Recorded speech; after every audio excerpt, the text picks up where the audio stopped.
తిరుపతి నగరంలో పారిశుద్ధ్యం అధ్వానంగా తయారైంది. నగరం నడిబొడ్డున ఉన్న చిన్నబజార్ వీధి, పంట వీధి, పొర్ల వీధి, ఆకుతోట వీధిలో భూగర్భ డ్రైనేజ్ పొంగి పొర్లుతుండటంతో స్థానికులు, వాహన చోదకులు రాకపోకలు సాగించలేక అవస్థలు పడుతున్నారు. మున్సిపల్ కార్మికుల సమ్మెతో తిరుపతి నగరంలో పారిశుద్ధ్యం అస్తవ్యస్తంగా తయారైంది. రోడ్లన్నీ చెత్తా చెదారంతో నిండిపోయి డంపింగ్ యార్డులుగా తయారయ్యాయి.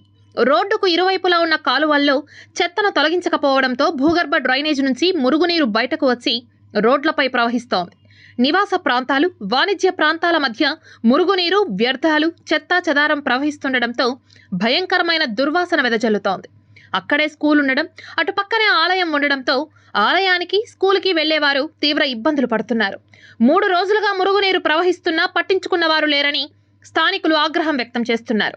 ప్రజలు రోగాల బారిన పడకముందే అధికారులు స్పందించి సమస్యను పరిష్కరించాలని కోరుతున్నారు. ప్రతిరోజు ఈ కాలువలో ప్రతిరోజు చూస్తూనే ఉన్నారు. అందరూ వచ్చి ఎందుకు చేస్తున్నారు. మేము అక్కడ గాంధీ రోడ్ని ఇప్పటి ఆ బజార్ మీద వచ్చే నీళ్ళంతా గాంధీ రోడ్లో కానీ కలిపిస్తే గాంధీ రోడ్లో పెద్ద రోడ్డు ఉండదు సార్.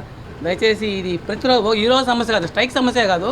స్ట్రైక్ లేనప్పుడు కూడా బజారు వీధి నుంచి ఆ పక్క బరసాల వీధి నుంచి మొత్తం నీళ్ళంతా వచ్చి ఈ సందులో వచ్చేస్తూ ఉంది. ప్రతిరోజు సమస్య ఉన్నది, పరిష్కారాన్ని చూపించవలసిందిగా నేను కోరుకుంటున్నాను. పంట వీధి మొత్తం జలమైపోయి మురుగునీరుతో 3 రోజులుగా దుర్గంధంతో కూడినటువంటి వాసనతో భరించలేకుండా ఉన్నాము. కనీసం ఇప్పటికైనా యాజమాన్యం కార్మికులపై దయ ఉంచి వాళ్ళ కోరికలు తీర్చి వెంటనే పారిశుద్ధ్య కార్మికుల నిధులకు చేయాల్సిందిగా తిరుపతి పట్టణ ప్రజల తరపున కోరుకుంటున్నాం.